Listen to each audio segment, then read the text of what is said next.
Imagine waking up one morning, only to realize that your city, your culture, even your very name has been erased from the map. Not by time, not by nature, but by the might of Rome. For centuries, the Roman Empire wasn't just expanding its borders, it was erasing entire peoples from history. Nations that once thrived, with languages, traditions, and gods of their own, were swallowed whole and spat out as nothing more than footnotes in dusty chronicles. But how did Rome manage this? Was it ruthless military efficiency? A masterclass in psychological warfare? Or something far more subtle, hidden behind marble arches and flowing togas? Tonight, we'll journey through the shadows of history, uncovering the forgotten stories of civilizations that Rome didn't just defeat, it wiped off the face of the earth. And by the end you might just wonder, how many other cultures have been erased without us even knowing? Before we dive into these incredible stories, a quick favor. If you love history that feels alive, where the past is told like a gripping human drama, make sure to hit that like button. Subscribe so you don't miss our future deep dives into forgotten empires and lost civilizations. And hey, share this with a friend who still thinks Rome was only about gladiators and roads. Trust me, they'll thank you later.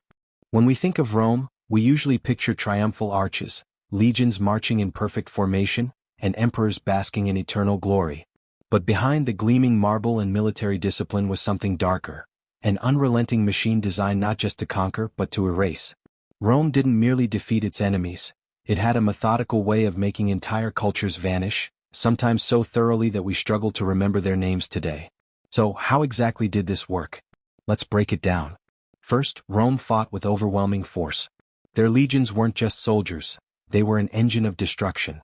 Once unleashed, a city could be burned to the ground, its population slaughtered or sold into slavery, and its temples torn down brick by brick. Victory wasn't enough. Rome often wanted annihilation. Think about it. When you leave nothing standing, what's left for future generations to inherit? But here's where it gets interesting. Rome didn't always rely on brute force. Sometimes it was psychological. After crushing a people, Rome often banned their language, outlawed their traditions, and replaced their gods with Roman deities. Imagine being forced to abandon the songs of your ancestors or the festivals that defined your identity. One generation later, children wouldn't even know what had been lost. That's cultural erasure, Roman style. And then there was renaming. Cities and regions that had once been symbols of independent cultures were rebranded with Latin names. This wasn't just cartography, it was propaganda. Names are powerful, they anchor memory. Change the name and you begin to rewrite the story. For example, when Rome conquered a region, they'd establish colonies with Roman veterans, ensuring loyalty to the empire while watering down local identity. Over time, those new names stuck while the old ones faded into whispers. But perhaps Rome's most effective weapon was assimilation. They understood something profound. If you can convince people to see themselves as Roman, you don't need to keep crushing them. Rome offered conquered peoples a seductive deal. Pay your taxes, serve in the army, adopt our way of life, and in return, you get the prestige of Roman citizenship. That status was like gold. It gave you rights, legal protections, and a place in the empire's vast network. Now imagine you're the child of a conquered warrior. Do you cling to your father's lost cause, or do you take the Roman deal and secure a future? Many chose the latter. And with each new generation, the original culture dissolved into the Roman melting pot. Let's pause for a second and ask, was this evil genius or simply survival of the fittest on a grand scale? After all, Rome wasn't the only empire to erase cultures, but it was perhaps the most systematic.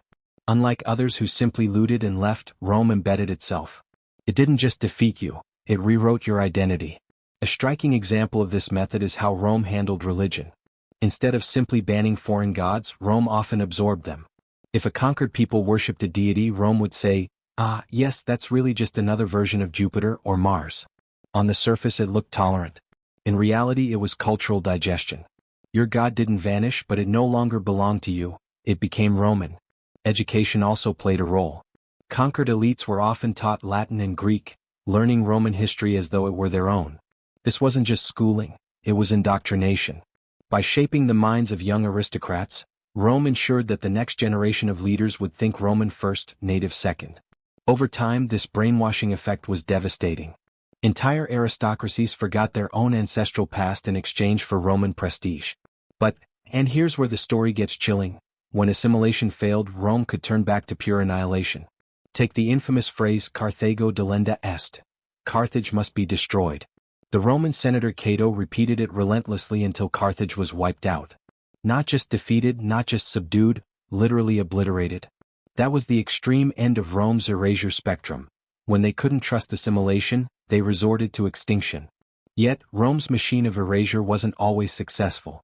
Some cultures resisted, leaving legacies too powerful to be erased. The Jews, for example, endured despite Rome's brutal attempts, preserving their identity through religion and memory. The Greek world, though conquered, managed to Romanize Rome itself, flooding the empire with Greek art, philosophy, and culture. So, in some ways, erasure could backfire, leaving Rome the one transformed. Still, think about the countless tribes and nations we barely even hear about today: the Etruscans, the Samnites, the Lusitanians, the countless Celtic clans. Most of what we know about them comes not from their own voices, but from Roman historians who painted them as savages, rebels, or the defeated. Their side of the story is lost forever. That, in many ways, is the cruelest trick of Rome's machine. By controlling the narrative, they controlled memory. And memory is survival. Cultures don't just live in artifacts or ruins, they live in stories. When those stories vanish, the culture itself becomes a ghost. So the real genius of Rome's erasure was this: they didn't just break swords and burn cities. They broke memory. They reprogrammed identity. And in doing so, they made sure that for much of history, only Rome's version of the past would be remembered. As we move forward, keep this in mind: the peoples we're about to explore, Carthage, the Gauls, Judea, Dacia, weren't just conquered. They were put through Rome's machine of erasure. Some were crushed beyond recognition. Others resisted and paid a terrible price. And a few miraculously found ways to endure. But the truth is unsettling. Every time Rome expanded, someone else's world ended. Picture this: thick forests stretching to the horizon, mist curling over rivers, and villages alive with music, feasting, and stories of gods older than Rome itself. This was the world of the Gauls. They weren't just one people but a patchwork of tribes spread across what is now France, Belgium, Switzerland, and beyond. Fierce, colorful, unpredictable, the Gauls were everything Rome feared and everything Rome wanted to conquer. To the Romans, the Gauls were barbarians. Wild-haired warriors who painted themselves before battle, charging with terrifying cries. But that image, carefully preserved in Roman writings, hides the truth. The Gauls were skilled metal workers, traders, farmers, and craftsmen. They built oppida, fortified towns buzzing with markets and workshops. They had a rich oral tradition, their druids holding immense spiritual and cultural power. Far from savages, they were a thriving civilization in their own right. But Rome didn't see equals. Rome saw a threat. The rivalry began centuries before Caesar, when Gaul stormed Rome itself in 390 BCE, burning and plundering the fledgling city. That humiliation etched itself deep into Roman memory. From that day, the Romans viewed the Gauls not just as enemies, but as a nightmare that had to be erased. Fast forward to the 1st century BCE. Julius Caesar, ambitious and calculating, seized on the Gauls as both an opportunity and a stepping stone. His commentaries on the Gallic War would become propaganda, painting the Gauls as dangerous, chaotic, in need of Roman civilization. In reality, Caesar's conquest was about power, wealth, and fame. The Gallic Wars were brutal. Entire tribes were exterminated. Towns were slaughtered. At Avaricum, out of 40,000 Gauls, only a few hundred survived. At Uxellodunum, Caesar ordered the hands of captured warriors to be cut off, a chilling warning to all who resisted. It wasn't just about defeating the Gauls. It was about terror, making resistance itself seem impossible. And yet, resistance flared. Enter Vercingetorix, the charismatic chieftain who united the fractious tribes. Tall, commanding, with flowing hair, he became a symbol of defiance. For a brief moment, it seemed the Gauls could defy Rome. At Gergovia, Caesar actually suffered a rare defeat. The dream of a free Gaul flickered. But then came Alesia. Surrounded by Caesar's legions, the Gauls fought with desperate courage. When reinforcements tried to break the siege, they too were crushed. In the end, Vercingetorix surrendered, laying down his arms in front of Caesar, a dramatic scene immortalized in Roman art. The tribe's last hope had fallen. What followed was erasure. Thousands of Gauls were killed or enslaved. Their fortresses dismantled, their leaders executed or paraded in triumph. Rome didn't just defeat them militarily, it stripped their identity piece by piece. Latin replaced their languages and administration. Roman law supplanted their customs. The Druids, the keepers of memory and tradition, were outlawed. Imagine a culture where the storytellers are silenced. That's how you erase a people. But Rome also dangled a poison gift: assimilation. Many Gallic elites were offered Roman citizenship. They were invited into the Senate, given positions of power, if they embraced Roman ways. Slowly, the children of once proud warriors began to dress in togas, learn Latin, and serve Rome. Within a few generations, the Gauls no longer saw themselves as Gauls. They were Romans. Think about that. Entire tribes, names that once carried fear on the battlefield, disappeared into Roman identity. The Arverni, the Aedui, the Sequani, reduced to lines in Caesar's chronicles. Their languages faded. Their gods were renamed. Their festivals Romanized. The erasure wasn't instant, it was a slow dissolving until nothing distinct remained. And yet, the irony is that Caesar himself ensured the Gauls would never truly vanish from memory. His commentaries turned them into characters in Rome's story. Vercingetorix, though executed in chains, became a symbol of doomed resistance. Roman writers remembered Gaul only as the stage for Caesar's greatness. The Gauls survived, but only as shadows cast by their conquerors. Today, echoes remain. Place names in France still trace back to Gallic roots. Archaeological digs reveal coins, jewelry, weapons, artifacts of a people who once defied the greatest empire on earth. And in modern French identity, there's a strange pride in those ancestors, the Gauls, even if most of what we know about them comes through Roman eyes. So, were the Gauls truly erased? In a way, yes. Their languages are gone, their customs dissolved, their tribes vanished. But memory is stubborn. The Romans tried to bury them under Latin marble, yet their ghost lingers, refusing to fade entirely. And this is the chilling lesson. Rome didn't need to burn every town or kill every warrior. By controlling the narrative, by outlawing tradition, by seducing the elite, they could erase an entire people without leaving ashes. That's erasure more complete than destruction. But what happens when a people refuses to be erased? What happens when their identity is so deeply bound to faith and memory that Rome's machine cannot break it? For that, we turn to Judea, a land that burned but never truly disappeared. Some peoples Rome crushed and erased so completely that only ruins and rumors remain. But Judea? That was different. Here, Rome encountered not just warriors or cities, but a people whose identity was bound to something far more enduring than walls or weapons: faith. And because of that, Rome's campaign in Judea became one of the most brutal, unforgettable episodes in its long history of conquest. Let's set the stage. Judea sat at the crossroads of empires, a small but defiant province under Roman rule. The Jewish people were proud, fiercely monotheistic in a world of many gods, and deeply protective of their traditions. For Rome this was strange, unsettling even. Rome had a habit of absorbing the gods of conquered peoples.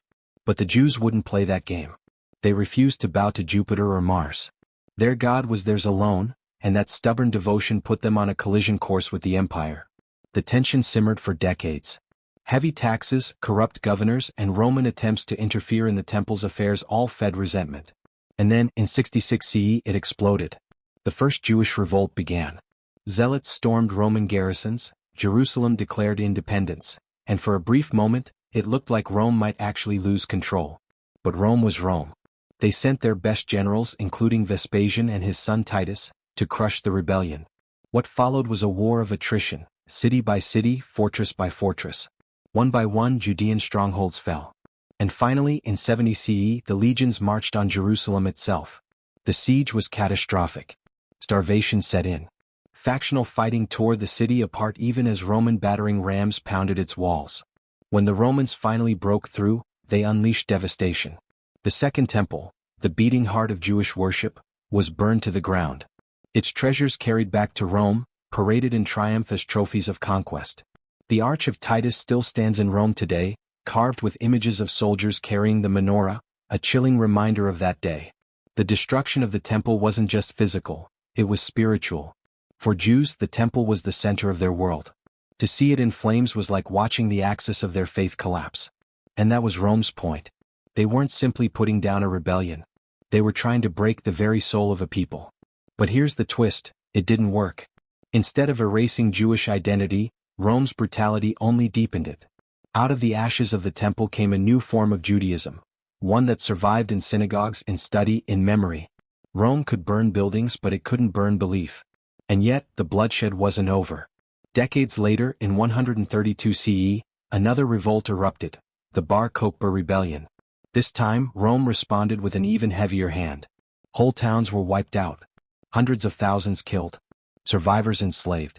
The land itself was renamed. Judea became Syria-Palestina, a deliberate attempt to sever Jewish ties to their homeland. Once again, Rome turned to its machine of erasure, changing names, scattering populations, rewriting maps. But again, Rome underestimated something. The Jewish people carried their homeland in memory, in ritual, in scripture. Even in exile, their identity endured. Rome tried every tactic in its arsenal: slaughter, enslavement, cultural suppression.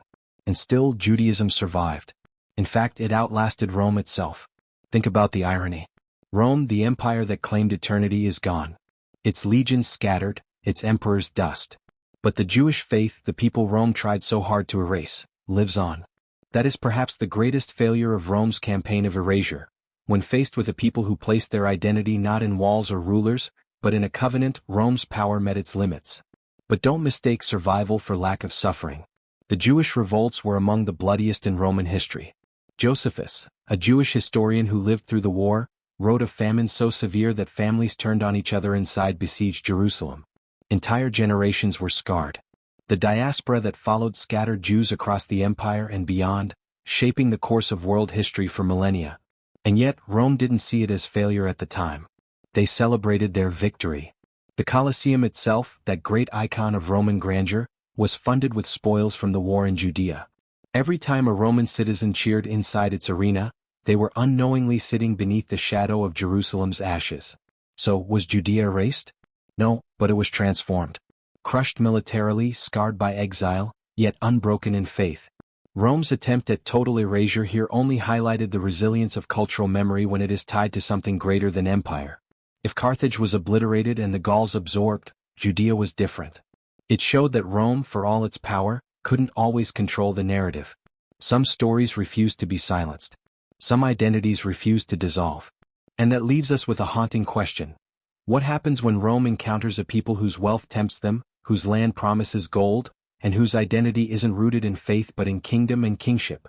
For that, we turn to Dacia, a land of warriors and treasure, a kingdom destined to vanish into Rome's hungry empire. High mountains, dense forests, and rivers glittering with gold, this was Dacia. A kingdom in the rugged lands of modern-day Romania, Dacia was wealthy, proud, and fiercely independent. And that wealth, particularly its veins of gold and silver, made it irresistible to Rome. Unlike the Gauls, who were many tribes, Dacia was united under powerful kings. Most famous among them was Decebalus, a shrewd leader who knew Rome's hunger for expansion and resisted it with cunning strategy. To the Romans, Dacia wasn't just another conquest waiting to happen. It was a prize. And like any prize, it was worth spilling oceans of blood to claim. Rome's first real clash with Dacia came in the late 1st century CE. Emperor Domitian tried to subdue them, but instead suffered humiliating defeats. The Dacians fought like ghosts in their mountains, using ambushes and terrain to their advantage. They weren't a people easily intimidated. In fact, Rome was forced into a peace treaty that many considered shameful, paying the Dacians tribute just to keep them quiet. For Rome, that was intolerable. And so, under Emperor Trajan, Rome came back with vengeance. Trajan was no ordinary emperor. He was a general at heart, ambitious and relentless. The Dacian Wars of 101 to 106 CE were among the bloodiest campaigns Rome ever fought. Trajan poured resources into the conflict. Massive armies, engineering marvels like the Danube Bridge, even new siege technologies. This wasn't just conquest. It was personal. Rome had something to prove. The battles were ferocious. Dacian fortresses, carved into mountains and defended with intricate walls, became scenes of slaughter. The Romans advanced methodically, overwhelming the defenders with sheer numbers and discipline. Decebalus, resourceful as ever, fought back with raids and ambushes. For a while it seemed he might hold out. But Rome's machine was too vast. In 106 CE the Dacians were finally broken. Decebalus chose suicide over capture, famously cutting his own throat rather than be paraded in chains through Rome. And what followed was erasure, Roman style. The kingdom of Dacia was dismantled, its people enslaved or scattered.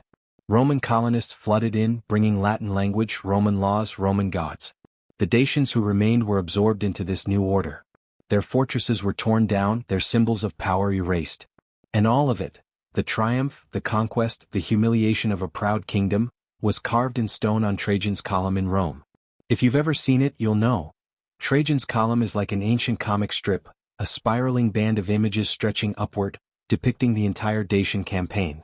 To Romans it was propaganda, proof of their emperor's glory. To us it's a chilling reminder. Everything we know about Dacia's fall comes from Rome's version of the story. The Dacians themselves left almost nothing. Their voices, their records, their songs, all drowned out. And yet, their disappearance was not just military, it was demographic. Rome settled so many colonists in Dacia that the local population was overwhelmed. Over generations, the Dacian language disappeared. Latin took root. So deeply, in fact, that even today Romanian, spoken in those same lands, is a Romance language descended from Latin, not from Dacian. That's how complete Rome's erasure was. They didn't just conquer a people, they rewrote their descendants' very tongues. But here's the irony. Rome may have erased Dacia as a kingdom, but in the process, it built a new cultural foundation that outlasted the empire itself. The Latin legacy survived through centuries of invasions, migrations, and upheavals, shaping Romanian identity to this day. Dacia disappeared, but Rome's ghost still lingers in every word spoken in Bucharest or Cluj. Still, think of what was lost. The Dacians had their own pantheon of gods, their own traditions, their own stories of kings and heroes. All of it silenced. When Trajan celebrated his victory in Rome, displaying Decebalus's severed head to the cheering crowds, he wasn't just ending a war. He was ending a culture. But let's not forget why Rome wanted Dacia so badly: gold. Tons of it. Ancient accounts say the spoils were so vast that they funded decades of Roman building projects. The Colosseum's final touches, aqueducts, public baths, all gleamed with Dacian wealth. In a sense, Dacia's gold was melted down into Rome's monuments. Every shimmering marble facade in the capital carried the echo of a lost kingdom. And that raises a haunting question. How many of Rome's wonders, the things we still admire today, were built on the destruction of others? Carthage's ashes funded Rome's glory. Judea's spoils built the Colosseum. Dacia's gold financed its monuments. Behind the grandeur there is always someone's erasure. For the Dacians their story ends in silence. No epic poems survive, no chronicles written in their own hand. Their image, carved on Trajan's column, is forever frozen through Roman eyes, as noble enemies defeated by the empire's might. They remain remembered only as Rome wanted them remembered. That, perhaps, is the most devastating erasure of all. And yet Dacia's ghost lingers. In the mountains of Romania, legends still whisper of ancient kings and hidden treasures. Archaeologists still uncover remnants of fortresses, tools, jewelry, fragments of a world that refused to be entirely forgotten. But their voice, their narrative? Gone. Rome won. So, as we leave the smoking ruins of Dacia, we're left with a chilling realization. Sometimes Rome didn't just destroy cultures. It absorbed them so completely that their descendants became Roman without even realizing what had been lost. And that brings us to our final chapter. After Carthage, the Gauls, Judea, and Dacia, we step back and ask, what do all these erased peoples teach us about empire, memory, and the fragility of identity? When the mightiest power in the world decides your story shouldn't survive, what hope does any culture have? By now, we've walked through the ruins of Carthage, stood in the forests of Gaul, watched Jerusalem burn, and followed the fall of Dacia. Each story different, yet all bound by a single thread: Rome's ability to not just conquer peoples but erase them. And yet, here's the paradox. For all its might, Rome itself is gone. The empire that claimed eternity collapsed into dust, while the memory of those it tried to destroy still lingers, in whispers, in fragments, in stubborn echoes that refuse to die. So, what do these stories really tell us? First, they remind us of the fragility of identity. A culture can take centuries to build, passed down through stories, rituals, and language. But in the face of overwhelming power, it can unravel in a single generation. The Gauls, proud warriors with rich traditions, became Romans so quickly that their own children no longer remembered who they had been. The Dacians, once a kingdom of kings and gold, dissolved into Latin speech and Roman roads. Cultures don't always vanish in flames, they can simply dissolve in silence. Second, these stories reveal the brilliance and the cruelty of Rome's system. Rome understood that swords could break bodies, but memory required something deeper. Rename cities. Outlaw traditions. Rewrite stories. Seduce the elites with citizenship. And when all else failed, burn everything to ash. The Romans built monuments to their victories, carved history into marble, and left the defeated with nothing. For centuries we've read their version of events while the other side, the conquered side, has been silenced. But third, and perhaps most important, these stories show us the limits of empire. Because no matter how hard Rome tried, it never completely succeeded. Carthage may have been burned, but the very act of destruction immortalized its name. Judea's temple was destroyed, but its people carried their faith across centuries, outlasting Rome itself. Even in erasure there are survivors, fragments of language, rituals, or stubborn memories that refuse to vanish.